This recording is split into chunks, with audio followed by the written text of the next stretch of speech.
While the Trump administration is tooting their own horn over a better than expected jobs report, allegedly, there are some pretty dark issues ahead that we should be considering, especially overseas. So Heineken, the Dutch beer company, is about to fire 7% of its employees.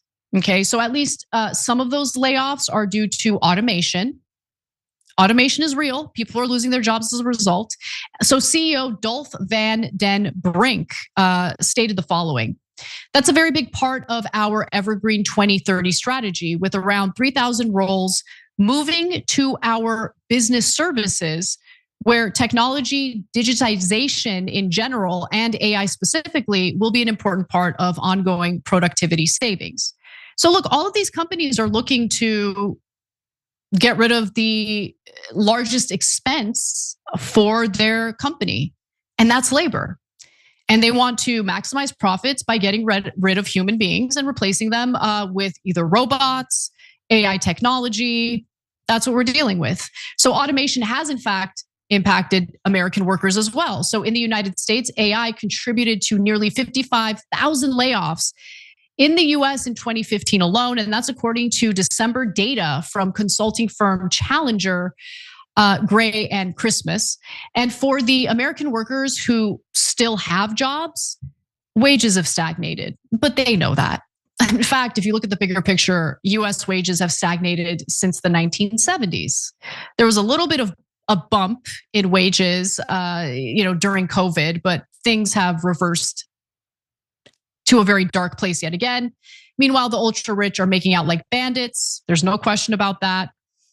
With mega corporations sitting real pretty. So let's take a look at this data. This is from the Commerce Department, which is headed by pal of Jeffrey Epstein, Howard Lutnick.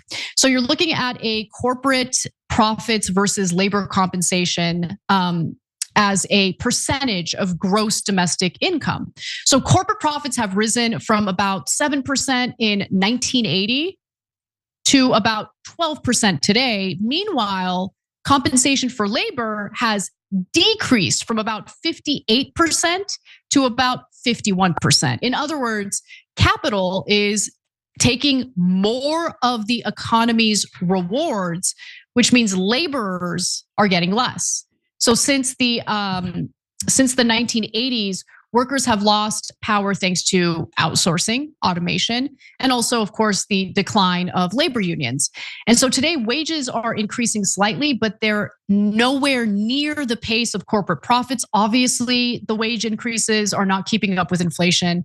And since the end of 2019, just before the pandemic, workers have basically just kept up. After inflation, average hourly wages are up 3%. For workers in aggregate, though, total compensation is up 8%. Meanwhile, profits have climbed 43%. And look, I think a big indicator of how much trouble our economy is in for ordinary Americans is credit card debt, because it just keeps breaking records, reaching new highs. Credit card balances hit a fresh high in the fourth quarter, rising by $44 billion to $1.28 trillion, according to a new report on household debt by the Federal Reserve Bank of New York. That's a 5.5% jump from a year earlier. Roughly 60% of credit card users carry a balance from 1 month to the next, according to the New York Fed. So yeah, most Americans who have credit card debt are not paying off their credit cards every month, which means that they are being charged an outrageous amount in interest. Outrageous. And despite Trump saying that he wanted to do something about usury and the fact that these credit card rates are too high and should be capped, it's unlikely that anything will be done about that because Congress isn't interested. Our congressional leaders, our representatives and senators are all bought by financial services industry lobbyists, credit card companies, banks, Wall Street, you name it. And if you pay close attention, you'll notice that these moneyed interests bribe both sides of the political aisle equally. So spare me the lip service when it comes to capping credit card rates or anything like that. I mean, Trump went from, I want to make housing affordable to, I want the value of housing to go up, meaning the price of housing, I want it to go up. So look, these people aren't serious. They don't really care about us.